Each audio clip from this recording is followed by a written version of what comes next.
turekebishe sheria, sera, tuangalie jamani, kuanzia leo wachawi mna fursa. Wale wenye uwezo, tunafanya research, wenye uwezo wa miujiza njooni mtuonyeshe ili tuiangalie hii sayansi na itengenezaje kwa sababu ya ulinzi wa taifa. Hiki ndio kitu ambacho nikasema ndio mjadala uwepo hapa. Kwa sababu napo kuanzia, kwa sababu sheria ya uchawi ipo ni sura ya 18.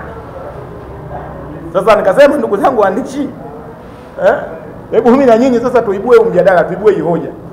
Je, uchawi endelee kutumika kama hivyo inavyotafsiria pasi kuzingatia huo mfumo wa kiroho, wa kiasili na kijamii? Kwa sababu mila zetu zinapotea sasa hivi. Kenda sehemu nyingi sana sasa hivi watu wanavaa nguo fupi, wanafanyaje? Kwa zile desturi na mafundisho ya kale yote yamepotea.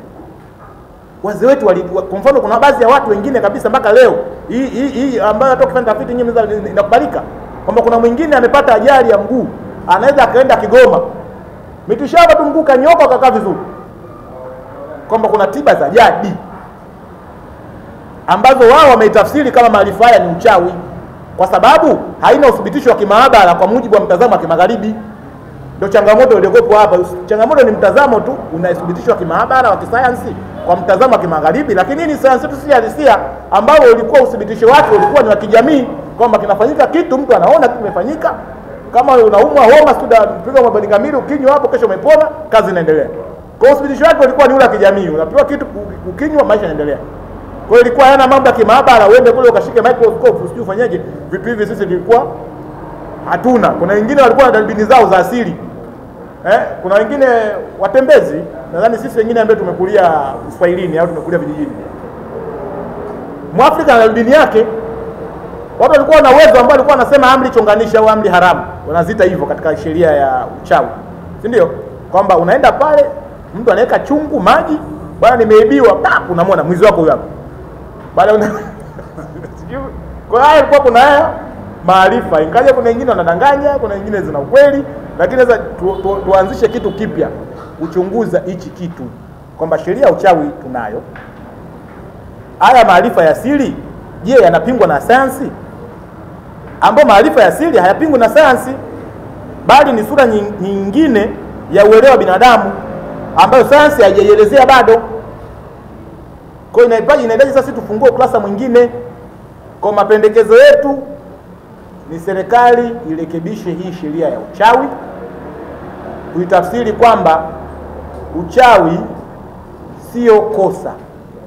Itakuwa ni kosa pindi inapotumika kwa sababu ya kumdhuru mtu, bali uchawi ni jadi na sio vitendo vya kiza.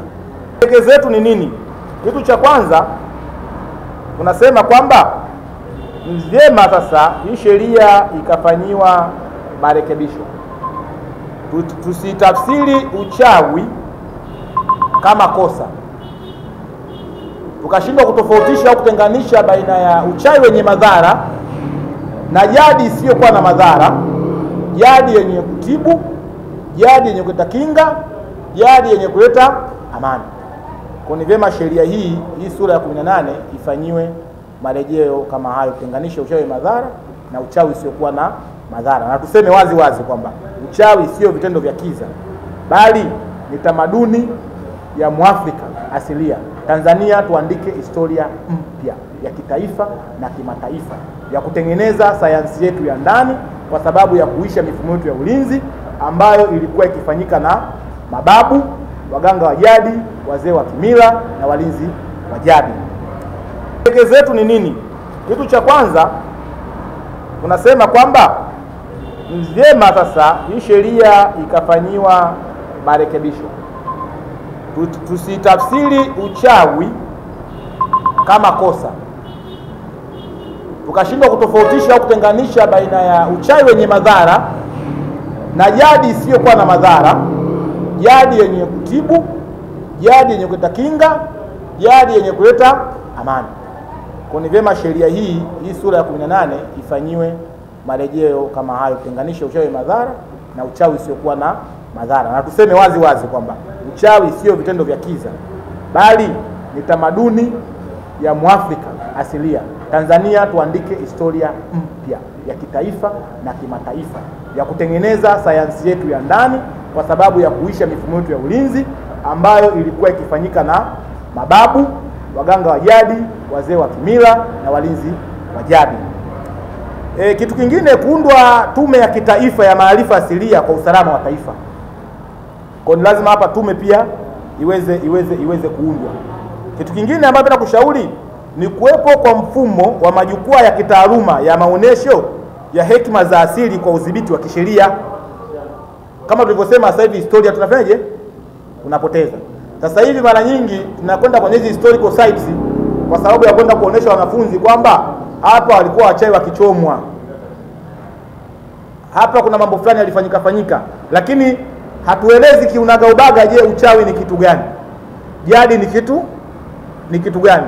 Ni kwa nini mkoloni ameweka mtazamo wa kisayansi wakati sisi ilikuwa ni sayansi yetu ya asili?